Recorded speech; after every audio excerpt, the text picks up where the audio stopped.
আয়োজক বালুরঘাটের কথক শিশু কিশোর নাট্য বিদ্যালয়।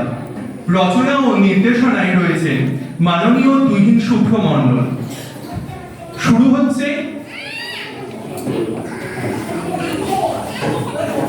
নাট্য। তো শুরু হচ্ছে আমাদের পথনাট্য এবং আপনারা এনজয় করুন। নমস্কার, উপস্থিত সকলকে জানাই আন্তরিক অভিনন্দন ও ভালোবাসা। এবারে মঞ্চস্থ হবে নাটক সবার বুকে ক্লোরোফিল জন্ম নেই। রচনা তুহিন শুভ্র মণ্ডল।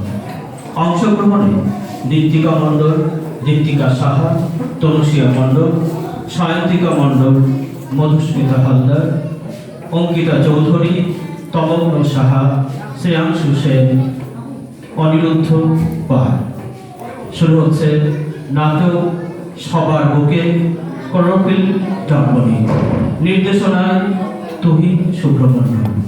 প্রযোজনায় কথক শিশু কিশোর নাট্য বিদ্যালয়, বালুরঘাট।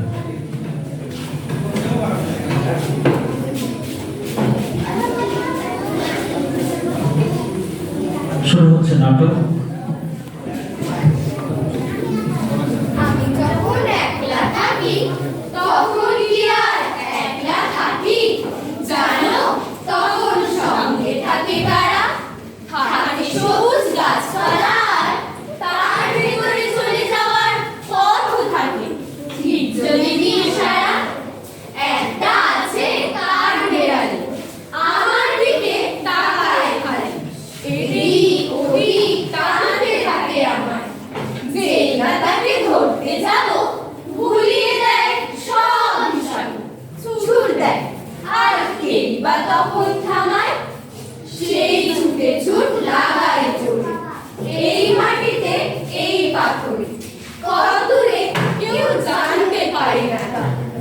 মস্ত আশীর্বাদের মতো মাথার উপর ইতস্তত, গাছের থেকে ধরতে থাকে পাতা। তখন আমি একলা তো নই, থাকে না আর দুঃখ কোনই। শাল বনে বা তাল সুপরির বনে ঘর বার সব এক হয়ে যায়, চুপ থাকাটাও বাজনা বাজায়। তখন আমার একলা মনের কোণে, তখন আমার একলা মনের কোণে। আমরা যারা মানুষের বাচ্চা বা বাচ্চা মানুষ, আচ্ছা আচ্ছা হলোই না, কিন্তু আমরা ভাবি না, আমাদের বড়রা ভাবে যে একলা তারাই এই পৃথিবীতে বাস করবে আর কেউ না। কিন্তু ওরা যে একটু আগে বলে গেল আমরা একলা থাকি না, আমাদের চারপাশে অনেকেই থাকে। আমাদের চারপাশে প্রচুর গাছগাছালি থাকে যারা আমাদের বিনামূল্যে অক্সিজেন দান করে।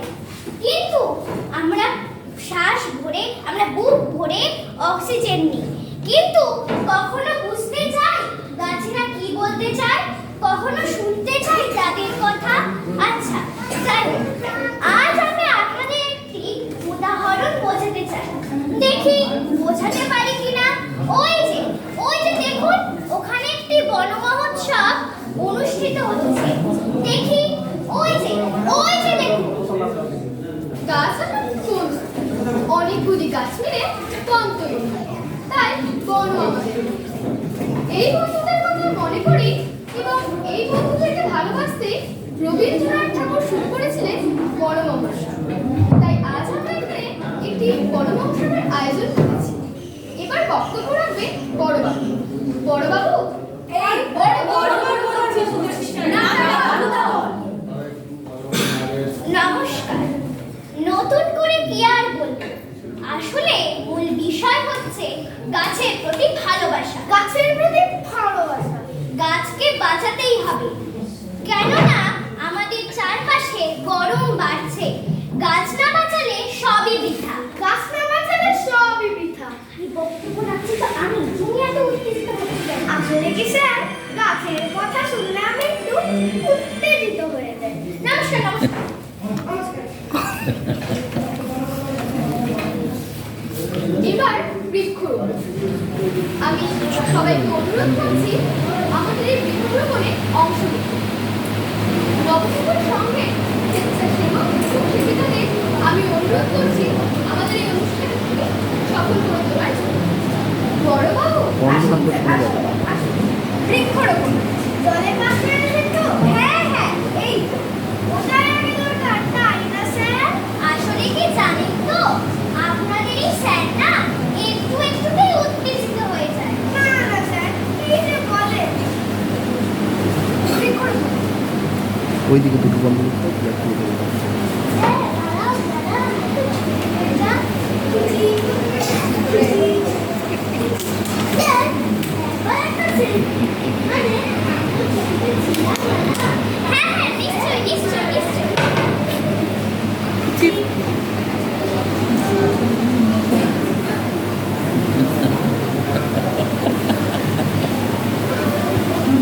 কত দেরি হয়ে গেল। ও আজও গাছ থেকে ঘিরে দেওয়া হলো না। জলও প্রয়োজন ছিল, কিন্তু আমি তো এখন ব্যস্ত।